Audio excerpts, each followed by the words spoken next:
Our next guest is one of the best-selling artists of all time. She has 115 billion streams to her name, which is a lot of streams. Next, she will circumnavigate the globe on the Lifetimes tour. Please say hello to Katy Perry.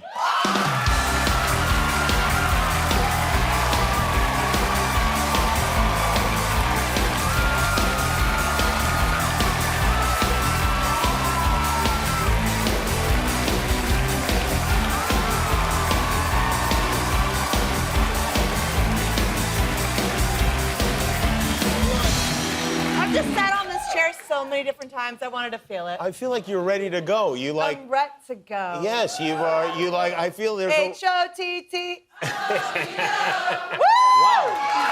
that was really quick. It's almost as if you rehearsed that. No, it's good to see you. Good to see you. The last time you were here, I don't know if you remember. I do. You announced that you were quitting American Idol. You're leaving the show. I was departing so that I could go on the Lifetimes tour. You told. I miss them so much, though. Do you really? I do, actually. Are they still reaching out, or Lionel and Luke texting, or have they started a new text chain with Carrie Underwood? They probably have a new text chain. Yeah. But I think it's perfect. You think it's and it's coming out in March, so you got to watch. Yes. Okay. So you're still 4 people watching the show. Yes, of course. Okay. All right. All right. So that's good to know. Yeah. You will you be quitting any jobs tonight, or will it? No. I'm starting jobs. I'm going around the world. Right. 75 days. Global tour. 75 dates. What country? Just broadly, what countries will you be going to? Do you know? So I'm going to South America. I'm kicking it off in Mexico. I start the U.S. dates in Houston, May 7th. I'll do 25 U.S. dates, and in total, around the world, over 75 dates. You know, if you get the app Duolingo, you could learn to speak all of the languages in all of the places you're going. Yes. Do you do a little of that? You learn a couple of phrases or whatever wherever you are? Un poquito. Un poquito, yeah. Just a little. Just a little bit to get by, you know? Yeah. But it's rewarding, though, because if you speak a language, of course. They go nuts, I'm going to Australia for like over a month, so... Aussie, Aussie, Aussie. That's what they do. When is the last time you were on a big tour like this? 2017. Oh, wow, It was a long time ago. And then, obviously, you know, COVID happened, and I had a child. And now I have a 4-year-old little girl, and we're going around the world, and it's going to be very different. I mean, not very different, but... Will this be her first time around the world? A little bit, yes. Yeah. It will be. Are you worried about taking a 4-year-old around? She's not going to go everywhere, but what I've decided is I used to start my shows around 9:15, maybe a little bit 9:30, and I was a punisher. I'm going to start these shows at 8:30 because I now understand that bedtime takes over an hour and a half. I love that. I love that. I'm going to be considering all mothers around the world now. That's good, and fathers too, by the way. Fathers too, yes. Yeah, because you go to these concerts with your kids, and halfway through, they're over your shoulder, and you're watching alone with a sleeping child. They're like so jacked up on Sprite, and then they crash. Yeah. And then you have to get in the car, and then you gotta get to the parking lot. There's all kinds of layers to this. So I'm keeping all of that in mind for the Does it have to be 8:30? It seems like, let me just sell you on 6:30, okay? I know it sounds ridiculous, but most of these venues are indoor venues. They are. The lights go off. Yeah, you won't even know. The minute you get in there, you have no idea what time it is. Exactly. Wouldn't it be a wonderful thing? 6:30, 5:30, even who knows? Intermission, a dinner break? Yes. Great. Go and have a dinner afterwards. Sure, why not? You're gonna need to stay really hydrated because it's a full-on dance party. Is it? Yeah, oh my it's God. a whole thing. Yeah. Sensible shoes. And everybody comes to the shows. I mean, it's 8 to 80 grandparents are bringing their grandkids, and it's just super fun. I'm glad to reconnect around the world, and it's been like, you know, so long, and the whole world has changed. The U.S. has changed, definitely. It has. You're gonna have a lot of explaining to do. Yeah. I'm fine. Will you... I lead with love. Has your daughter seen you in this situation before? Does she know your music? Yeah, I mean, she came out to see Vegas, but she's happy when mommy's happy. Will she be dancing and listening to the song? Does she know your songs? She knows a song that I don't want her to know. Oh. Called Peacock.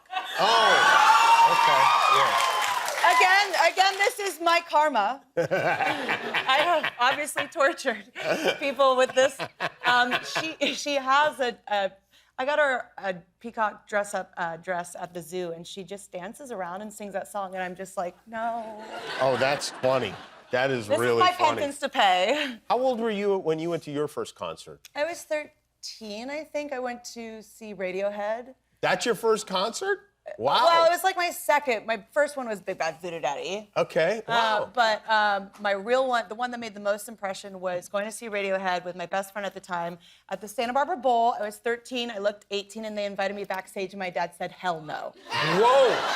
Who invited you backstage? So your dad The was... Rock! The Rock and Roll invited me. Your dad was at the concert? No, he was just giving us a ride, and I called him after the show, and I said, they want us to come backstage. He's like, I'll be right there. No That's a way, good way to get a Jose. quick ride. Yeah. Yeah. So dad sped right in there and scooped you up and brought you right home. It was good, and I went back to 8th grade or something after that. Wow. Did you ever tell Tom York that was your first concert? Have you ever discussed this with him? No, like, I think when I've seen him, I've just frozen because he's just incredible. So I've been like, ah. Yeah, wow, that is interesting. And we found a clip from, this is not one of your concerts. You were at a concert, you were on stage at the concert, and you did this. Oh my